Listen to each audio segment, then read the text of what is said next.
ഇന്നത്തെ വീഡിയോ കണ്ടിട്ട് social media influencer എൻ്റെ അടുത്ത സുഹൃത്തും കൂടെ ആയിട്ടുള്ള ആക്കിൽ ഒരു ഫോൺ എടുത്തിട്ട് നമ്മൾ ഷോപ്പിൽ നിന്ന് iPhone 13 Pro ആണ് 512 GB 13 Pro എടുത്തിട്ടുള്ളത്. നല്ല ബെസ്റ്റ് റേറ്റ് ആയി കൊടുത്തിട്ടുണ്ട്.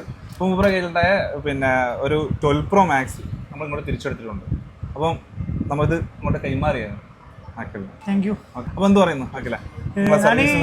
ഞാൻ മെയിൻ വെച്ചാൽ ഇന്ന് രാവിലെ കാണുന്നതിൻ്റെ ഇടയിലാണ് നിങ്ങൾ അലിഫി മാർട്ടിന്റെ വീഡിയോ കണ്ടത്. ഓക്കെ. അപ്പോൾ ആ വീഡിയോയിൽ കണ്ടിട്ട് എനിക്ക് ഒന്ന് വന്ന് ഷോറൂം ഒന്ന് നോക്കണം എന്നുള്ള ഒരു ഇത് വന്നു. അങ്ങനെ വന്ന് നിങ്ങളടുത്ത് അന്വേഷിക്കുമ്പോൾ മാർക്കറ്റിൽ എനിക്ക് ആക്ച്വലി കുറേ ദിവസമായി ഇത് അന്വേഷിച്ചുകൊണ്ട് നിൽക്കുന്നു. അപ്പം ബെസ്റ്റ് പ്രൈസ് കിട്ടിയിട്ടുണ്ട്. സത്യം പറയാലോ, ബെസ്റ്റ് പ്രൈസ് ഇടുന്ന കിട്ടിയത്. അപ്പം പിന്നെ വേറെ ഒന്നും നോക്കിയില്ല. ഫിനാൻസിൻ്റെ ആണെങ്കിൽ കാര്യങ്ങളെല്ലാം നമ്മളെ ശരത്തല്ലേ, ശരത്ത് അടിപൊളിയായിട്ട് തന്നെ ചെയ്തിരുന്നുണ്ട്. ഓ ഡബിൾ ഹാപ്പി എല്ലാ ആൾക്കാരും ബജക്കാരനെ അറിയിക്കണം. ഓക്കെ. അപ്പൊ എല്ലാ ആൾക്കാരും ഐഫോൺ യൂസ്ഡ് ആയിക്കോട്ടെ പുതിയതായിക്കോട്ടെ എടുക്കാണ്ടെങ്കിൽ നമ്മുടെ ഷോപ്പിലേക്ക് നേരെ വരാം. ഓക്കെ.